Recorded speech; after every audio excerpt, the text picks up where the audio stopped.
Hello students, welcome back to our YouTube channel service study. बच्चों, आज मैं यहाँ पे एक नई वीडियो लेकर आया हूं और इस वीडियो में हम डिस्कस करेंगे क्लास 10th केमिस्ट्री के एसचांद क्वेश्चंस के सॉल्यूशन को।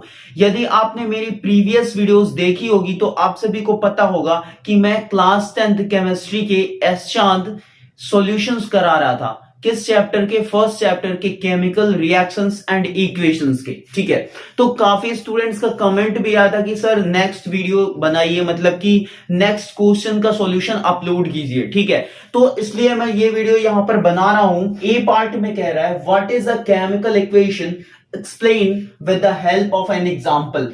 बच्चों, हमको डिस्कस करना है कि केमिकल इक्वेशंस क्या होती हैं। ठीक है, और एक एग्जाम्पल देकर हमको क्या करना पड़ेगा? एक्सप्लेन भी करना पड़ेगा। ठीक है, तो सिंपली आपने पढ़ रखा है कि केमिकल इक्वेशन क्या होती है। बच्चों, केमिकल रिएक्शन को रिप्रेजेंट करने का जो सिंबॉलिक मेथड होता है उसी को हम क्या बोलते हैं? केमिकल इक्वेशन बोलते हैं। या ये बोल सकते हो कि किसी भी केमिकल रिएक्शन को रिप्रेजेंट करना है तो जो सबसे शॉर्टेस्ट या सिंपलेस्ट फॉर्म होगा उसी को हम क्या बोलेंगे?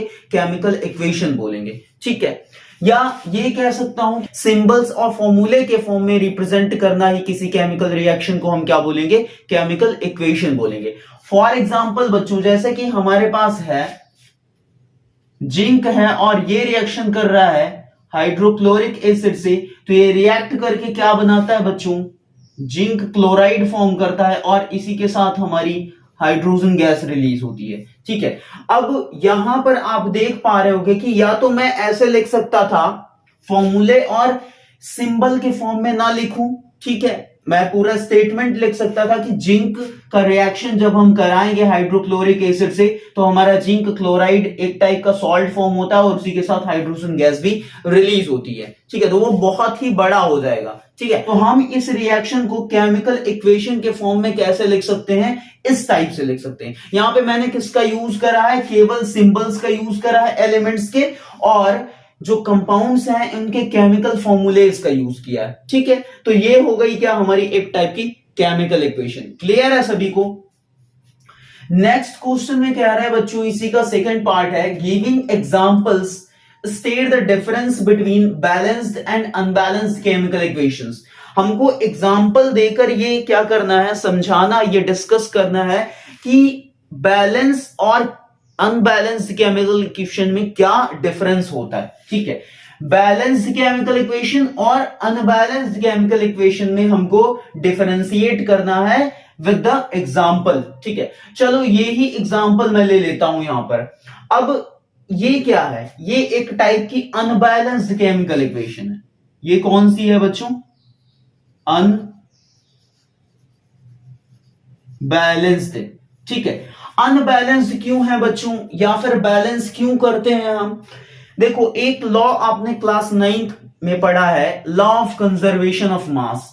मींस उस लॉ के अकॉर्डिंग ये बोला जाता है कि जो मास है किसी भी मैटर का, वो ना तो हम जनरेट कर सकते हैं और ना ही हम मिटा सकते हैं। ठीक है, मास का केवल और केवल कन्वर्जन हो सकता है एक फॉर्म से दूसरे फॉर्म में। मास को ना तो हम डिस्ट्रॉय कर सकते हैं और ना ही हम पैदा कर सकते हैं। ठीक है, तो वही लॉ सारी की सारी केमिकल इक्वेशंस, रिएक्शंस फॉलो करती हैं। ठीक है, अब ये केमिकल इक्वेशन भी फॉलो करेगी लॉ ऑफ कंजर्वेशन ऑफ मास को। ठीक है, तो लॉ ऑफ कंजर्वेशन ऑफ मास के अकॉर्डिंग क्या होना चाहिए कि इधर वाला हमारा क्या हो गया बच्चों? ये है हमारा रिएक्टेंट, ये है रिएक्टेंट्स, और इधर वाला क्या हो गया बच्चों? प्रोडक्ट हो गया। ठीक है, अब law of conservation of mass यहां पे अप्लाई करेंगे तो क्या हो जाएगा कि mass of reactants is equal to mass of products होना चाहिए। ठीक है, इस रीजन से हम किसी भी केमिकल इक्वेशन को बैलेंस करते हैं। ठीक है, अब ये क्या है? एक अनबैलेंस्ड केमिकल इक्वेशन है। अब अनबैलेंस्ड के केस में law of conservation of mass fail हो जाता है, मतलब वैलिड ही नहीं होगा। ठीक है, अब यहां पे आप चेक कर सकते हो, जिंक यहां पर एक है, यहां भी एक है, चलो जिंक तो बैलेंस है। हाइड्रोजन यहां पर एक है बट यहां पे हाइड्रोजन 2 हो गया, यहां क्लोरीन एक है, यहां क्लोरीन 2 हो गया, तो ये अनबैलेंस्ड है बच्चों। ठीक है, अब हमको बैलेंस करना है तो हमको क्या करना पड़ेगा, हर एक एलिमेंट कंपाउंड का जो मास है उसको इक्वल करना पड़ेगा, और इक्वल करने के लिए हम क्या करते हैं, कुछ नंबर्स यहां पर लेकर आते हैं। ठीक है, तो ये अनबैलेंस हो गई। बैलेंस्ड केमिकल इक्वेशन क्या होगी, कर लेते हैं इसको। यहां पे एक हाइड्रोजन है, यहां दो हाइड्रोजन, तो यहां पे 2 लगा लो।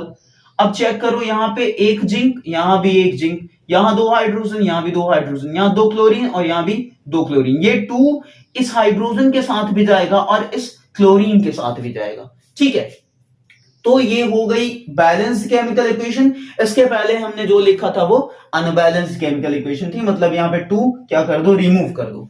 तो बैलेंस और अनबैलेंस केमिकल इक्वेशन में डिफरेंस यही है बच्चों कि अनबैलेंस के केस में जो नंबर ऑफ रिएक्टेंट्स रहेंगे, रिएक्टेंट्स का जो मास रहेगा वो प्रोडक्ट के मास के इक्वल नहीं रहेगा, मतलब law of conservation of mass follow नहीं होगा। ठीक है, और बैलेंस के केस में ये फॉलो होने लगता है क्योंकि हम बैलेंस ही इसी वजह से करते हैं। ठीक है, लॉ ऑफ कंजर्वेशन ऑफ मास की वजह से। ठीक है, नेक्स्ट क्वेश्चन है बच्चों क्या है कि balance the following chemical equations. ये जो केमिकल इक्वेशंस दी हैं फर्स्ट और सेकंड पार्ट में, इसको क्या करना है, बैलेंस करना है। तो हम इसको बैलेंस कर लेते हैं। ठीक है, बैलेंस तो सब कुछ रहता है बच्चों, जैसे कि आप कोई भी जाते हो सामान लेने के लिए, मान लो आपको क्या लेना है, एक पाउच ही लेना है, एक पौआ। तो शुगर लेने के लिए जाते हो तो वहां भी जो शॉपकीपर रहता है वो क्या करता है, वो दोनों ही पार्ट में क्या करेगा, इधर सेम अमाउंट ऑफ शुगर रखेगा और इधर सेम अमाउंट ऑफ वाटर रखेगा। ठीक है, मान लो एक पाव लेना है तो 250 ग्राम इधर रखेगा और इधर उसी 250 ग्राम के इक्वल में क्या करेगा, आपको शुगर देगा। ठीक है, अब कुछ लोगों को लग रहा होगा सर शुगर शुगर ही शुगर क्यों बोल रहे हैं, सॉल्ट ले लो, कुछ भी ले लो, आलू ले लो, कुछ भी ले लो। अब देखो इसको बैलेंस करना है, सबसे पहले यहाँ पे चेक करते हैं कौन है, नाइट्रोजन। नाइट्रोजन यहाँ पे एक है, यहाँ पे नाइट्रोजन 2 है। तो कैसे करेंगे, या तो यहां पर मैं 2 लगा दूं, चलो यहां पे 2 लगा देता हूं। ठीक है, अब यहां 2 नाइट्रोजन, यहां भी 2 नाइट्रोजन, नाइट्रोजन बैलेंस। हाइड्रोजन की बात करूंगा तो 3 2 6 हाइड्रोजन हो गया, ये मल्टीप्लाई हो जाता है। ठीक है, 6 हाइड्रोजन इधर और इधर हाइड्रोजन कितने हैं बच्चों, 2 हैं। अगर मैं यहां पे 3 लगा देता हूं तो मेरा काम हो जाएगा, हो जाएगा कि नहीं।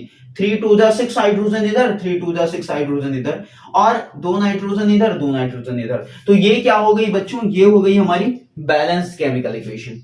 नेक्स्ट है बच्चों C plus CO2 is equal to, हमारा क्या बन रहा है, कार्बन मोनोऑक्साइड बन रहा है। कार्बन जब कार्बन डाइऑक्साइड से रिएक्शन कर रही है तो। ठीक है, यहाँ पे नंबर ऑफ कार्बन एक है, सॉरी इधर 2 है हमारे, एक यहाँ पर एक यहाँ पर, और यहाँ पे नंबर ऑफ कार्बन एक है। तो क्या करते हैं, यहाँ पे 2 कर लेते हैं। ठीक है, 2 कार्बन हो गया, कार्बन तो बैलेंस हो गया। ऑक्सीजन यहाँ पर 2 है और यहाँ भी ये 2 ऑक्सीजन के साथ भी जाएगा ना, तो 2 ऑक्सीजन और 2 कार्बन, इधर भी 2 कार्बन और 2 ऑक्सीजन। तो ये केमिकल इक्वेशन भी हमारी क्या हो गई, बैलेंस्ड हो गई। ठीक है, नेक्स्ट क्वेश्चन कह रहा है बच्चों की when hydrogen is passed over copper oxide, copper and steam are formed, write a balanced chemical equation for this and state which of the chemicals are elements, compounds, reactants, products, metals and non-metals। बच्चों कह रहा है कि एक equation है और उस equation में क्या रिएक्शन हो रही है बच्चों, हाइड्रोजन को पास कराया जा रहा है कॉपर ऑक्साइड के ऊपर, तो क्या होगा कि कॉपर और स्टीम फॉर्म हो रहा है। ठीक है, अब हमको क्या करना है, इसका एक बैलेंस्ड केमिकल इक्वेशन लिखना है। मतलब सबसे पहले हमको केमिकल इक्वेशन लिखनी है, फिर उसके बाद में क्या करूंगा, बैलेंस करूंगा। बैलेंस करने के बाद हमको ये कुछ टर्म्स हैं उनको बताना पड़ेगा। ठीक है, एलिमेंट्स उसमें कौन से हैं, कौन से कंपाउंड्स हैं, कौन सा रिएक्टेंट है, कौन सा प्रोडक्ट है, और कौन सा मेटल है, कौन सा नॉन मेटल है। ठीक है, तो कर लेते हैं, बहुत ही हलवा क्वेश्चन है, लल्लू सा। चलो देखो, ये सब मैंने इरेज कर दिया। अब देखो क्या रहा है कि हाइड्रोजन को पास कराया जा रहा है कॉपर ऑक्साइड पे, तो ये हो गया हमारे पास कॉपर ऑक्साइड CuO, और इसका रिएक्शन कराया जा रहा है हाइड्रोजन से। ठीक है, अब हाइड्रोजन से कह रहा है तो यहाँ पे हाइड्रोजन तुम एटम नहीं ले सकते। ठीक है, ये गैस के फॉर्म में रहेगा। ठीक, तो यहाँ पे ये रिएक्शन करके क्या बना रहा है बच्चों, कॉपर बना रहा है Cu, और इसी के साथ स्टीम बन रहा है, मतलब H2O गर्म पानी बोल सकते हो। गर्म पानी बन रहा है और वहां से क्या निकलेगी, स्टीम निकलेगी। मतलब वार्म वाटर को यहाँ पे क्या कहा जा रहा है, स्टीम बोला जा रहा है। अब इसको सबसे पहले हमको क्या करना है, बैलेंस करना है। बैलेंस करने के बाद क्या करना है, ये कुछ टर्म्स हैं जिसको हमको वेरीफाई करना है, यहाँ पे बताना है, ठीक है। यहाँ पे कॉपर ऑक्साइड है, कॉपर ऑक्साइड, और इधर क्या है, कॉपर है। यहाँ पे कॉपर का नंबर 1 है, यहाँ पे कॉपर का नंबर 1 है, कॉपर बैलेंस हमारा, कोई प्रॉब्लम नहीं है। यहाँ पे ऑक्सीजन 1 है, यहाँ भी ऑक्सीजन 1 है, यहाँ पे हाइड्रोजन 2 है और यहाँ भी हाइड्रोजन 2 है। अरे बेटा ये तो पहले से ही बैलेंस थी, क्या करना है इसमें। क्वेश्चन में भी पागल बना दिया है कि क्या बोल रहा है, right a balanced chemical equation. भाई नॉर्मली इक्वेशन लिख दोगे वो बैलेंस्ड ही रहेगी, ठीक है।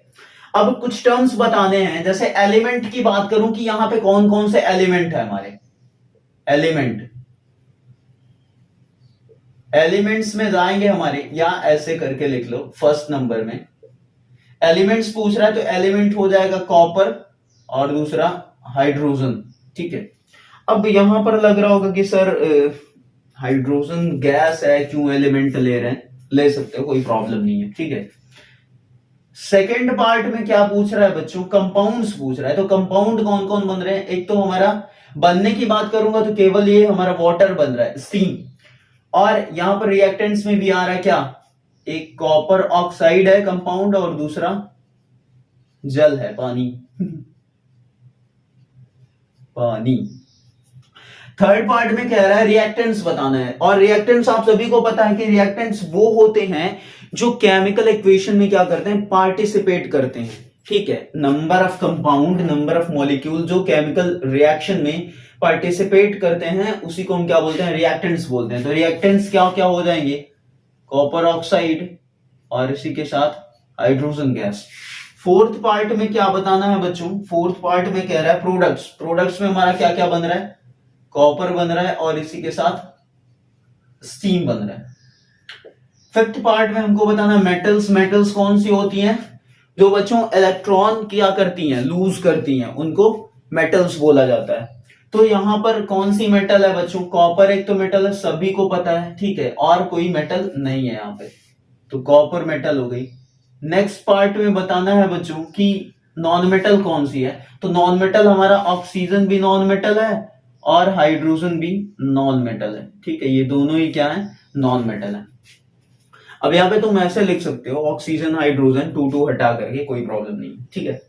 अच्छा एक बात ये बताओ स्टूडेंट्स कि ये कौन सी रिएक्शन है, कोई बताएगा कि ये कौन सी रिएक्शन है, कमेंट करके बताओ जल्दी जल्दी कि ये वाली जो रिएक्शन मैंने लिखा है, ये जो यहाँ पे प्रोसेस हो रहा है, तो ये कौन सी रिएक्शन रिप्रेजेंट करती, कौन से टाइप ऑफ रिएक्शन बता रही है, किस टाइप की रिएक्शन है ये। जैसे आपने पढ़ रखा है ना, combination, decomposition, displacement, double displacement, reduction, oxidation, ठीक है, ये सारी पढ़ रखा है ना। तो आप बताओ कि कौन से टाइप की ये केमिकल इक्वेशन है, कमेंट करके हमको बताना कि ये किस टाइप की रिएक्शन है। सब लोग कमेंट करके बताओगे कौन सा टाइप की रिएक्शन है ये, ठीक है।